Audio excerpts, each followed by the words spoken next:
नमस्कार मित्रांनो, do you want to speak fluent English? If yes तर चला आपल्यासोबत. आज आपण शिकणार आहोत डू, डज आणि डीडचा वापर कुठे होतो, कशा पद्धतीने याचा वापर केला जातो.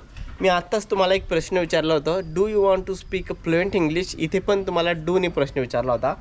तर बघूया आपण डू, डज आणि डीडचा वापर ॲक्च्युली कुठे होतो. तर सुरुवातीला आपण बघू ॲज अ हेल्पिंग व्हर्ब म्हणून याचा वापर होतो, म्हणजे सहाय्यकारी क्रियापद. नेमकं हेल्पिंग व्हर्ब काय असतात आपण बघणारच आहोत. 2 नंबर आहे, त्याच्यानंतर आहे प्रेझेंट इनडेफिनेट. डू आणि डजसाठी इथे त्याचा वापर होतो. नंतर आहे पास्ट इनडेफिनेटमध्ये डीडचा वापर होतो, म्हणजे प्रेझेंटसाठी डू डज वापरतात आणि पास्टसाठी इथे डीड वापरतात.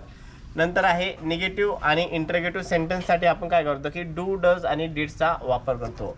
जर आपल्याला पॉझिटिव्ह सेंटेन्स बनवायचे असेल तर डू डज डीड्सचा वापर आपण करत नाही. फक्त इंटरगेटिव्ह म्हणजे प्रश्नार्थक आणि निगेटिव्ह नकारदर्शक वाक्यांसाठी आपण काय करतो की इथे डू डज आणि डीडचा इथे वापर करतो.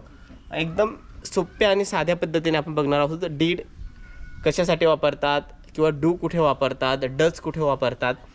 इथे बघू शकता आपण, इथे प्रेझेंट इनडेफिनेट आहे. प्रेझेंटमध्ये आता डू आणि डज ॲक्च्युली कुठे वापरतात.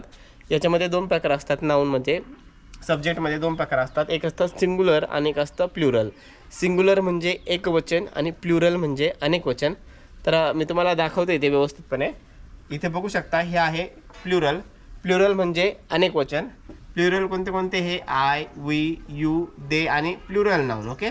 आय म्हणजे याच्यामध्ये ॲक्सेप्शन म्हणजे आता प्लुरलमध्ये पण 2 अपवाद आहे, ते सुरुवातीपासूनच आहे. अपवाद कोणते आहे, आय हा एकवचन आणि यू हा एकवचन असून देखील यांना प्लुरल मानतात. ते का मानतात माहीत नाही, पण सुरुवातीपासून ग्रामर नियममध्ये तसंच आहे. आय आणि यूला काय इथं प्लुरल अनेकवचन म्हणून मानलं जातं. नंतर दे आहे. आणि प्लुरल नाव म्हणजे काय की एकापेक्षा जास्त नावाला काय म्हणतात, प्लुरल असे म्हणतात. ओके. म्हणजे आता म्हणतो मूल, एखादं छोटं मूल असलं तर मूल काय आहे, एकच आहे, ते सिंग्युलर. आपण म्हटलं मुलं किंवा मुलांना इकडे या, मुलं जास्त काय आलं काय जास्त झाले म्हणजे ते अनेकवचन झाले. ओके. एकापेक्षा जास्त असलं तर ते काय प्लुरलमध्ये जातं. नंतर आहे सिंग्युलर म्हणजे काय की फक्त एक वचन. ओके. आता सिंग्युलरमध्ये कोणते कोणते सब्जेक्ट आहे, इथे आहे ही, शी, इट आणि सिंग्युलर नाऊन. आत्ता बघितलं आपण सिंग्युलर म्हणजे एक व्यक्ती. आपण म्हटलं राम इकडे म्हणजे राम काय झाला, सिंग्युलर झाला. ओके. आता डू कुठे वापरायचा आणि डज कुठे वापरायचा, खूप महत्त्वाचा प्रश्न आहे. इथे बघू शकतो आपण प्लुरलसाठी म्हणजे अनेक वचनासाठी आपण काय वापरतो, डू वापरतो. मी सुरुवातीला तुम्हाला एक वाक्य म्हटलं होतं, do you want to speak fluent English. डूच्या नंतर काय वापरलं आपण, यू वापरलं. ओके. म्हणजे इथं बघितलं आपण यू आलं. डूच्या नंतर इथे प्रश्न आला का आपण बघितलं डू आणि डजचा वापर कुठे होतो, फक्त निगेटिव्ह आणि इंटरगेटिव्ह सेंटेन्ससाठी म्हणजे नकारदर्शक आणि प्रश्नार्थक वाक्यासाठी फक्त काय होतं की डूचा वापर होतो. मी जो प्रश्न विचारला होता तुम्हाला सुरुवातीला, do you want to speak fluent English म्हणजे तुम्हाला फ्लुएंट इंग्लिश शिकायची का, म्हणजे तिथं पण प्रश्न विचारला आणि डूच्या नंतर काय घेतलं मी, यू. तर आपण बघू की अनेक वचन जिथं आहे I, we, you, they plural नाऊनसाठी आपण डूचा वापर करतो. फक्त आता लक्षात घ्या, तुम्हाला लक्षात येणार नाही. जेव्हा आपण सेंटेन्स बघणार आहोत तेव्हा तुम्हाला लक्षात येईल डू कुठे वापरायचं किंवा डज कुठे वापरायचं. आणि एक वचन आहे ही, शी, इट आणि सिंग्युलर नाऊन असणार आहे एक वचन, तर तिथं डज वापरायचं. ओके. आता डूमध्ये आणि डजमध्ये आपण जेव्हा डायरेक्टली सेंटेन्स घेऊ तेव्हा तुम्हाला फरक पडणार आहे. आणि हे डीड नंतर आपण साईडला ठेवलं. हे अनेक वचनसाठी पण डीडच वापरू शकतो आपण आणि एक वचनसाठी सुद्धा आपण डीडच वापर करणार आहोत, कारण की तो एकच फॉर्म आहे तिथे. पण V2 वापरावा लागतो आपल्याला. ओके. V2 काय आहे, V1 काय आहे, V3 काय आहे, V4 काय आहे आपण बघणारच आहोत नंतर. तर हे झालं आपलं, हे समजलं तुम्हाला व्यवस्थित. अनेक वचनासाठी काय म्हटलं आपण, डू, आय, वे, यू, दे आणि प्लुरल नाऊनसाठी डू वापरायचं. आणि ही, शी, इट आणि सिंग्युलर नाऊन. सिंग्युलर नाऊन म्हणजे कोणतंही एक नाम, राधा, सीता, गीता, गाय, हत्ती, घोडा, कोणतंही नाव असू द्या, सिंग्युलर एक त्याला म्हणतात सिंग्युलर नाव, एक वचन. आणि प्लुरल नाऊन म्हणजे अनेक वचन नाऊन. ओके. तर हे समजलं तुम्हाला. आता जाणार आपण डायरेक्टली सेंटेन्समध्ये. आता समजेल तुम्हाला डू कुठं वापरायचं आणि डज कुठं वापरायचं. तर इथे एक साधं वाक्य दिलेलं आहे, आय गो देअर म्हणजे काय, मी तिकडे जातो. ओके. तर याच्यामध्ये आपण डू डजचा वापर केला का, नाही केला. का नाही होत, आपण इथं बघितलं डू डजचा वापर कुठे होतो, फक्त निगेटिव्ह वाक्य बनवण्यासाठी आणि इंटरगेटिव्ह वाक्य बनवण्यासाठी फक्त डू डज डीडचा वापर करतो. त्याच्यामुळे हा पॉझिटिव्ह वाक्य आहे. ओके. हा पॉझिटिव्ह वाक्य असल्याने इथं डू डजचा वापर होतो का, नाही. कारण की हा सामान्य वाक्य आहे. आय गो देअर म्हणजे मी तिकडे जातो. आता हा वाक्य बघा, I dash dash not go there. Okay, आता इथे डू टाकायचं की डज टाकायचा इथं प्रश्न आहे. म्हणजे मी तिकडं जात नाही म्हणजे हा निगेटिव्ह वाक्य आहे.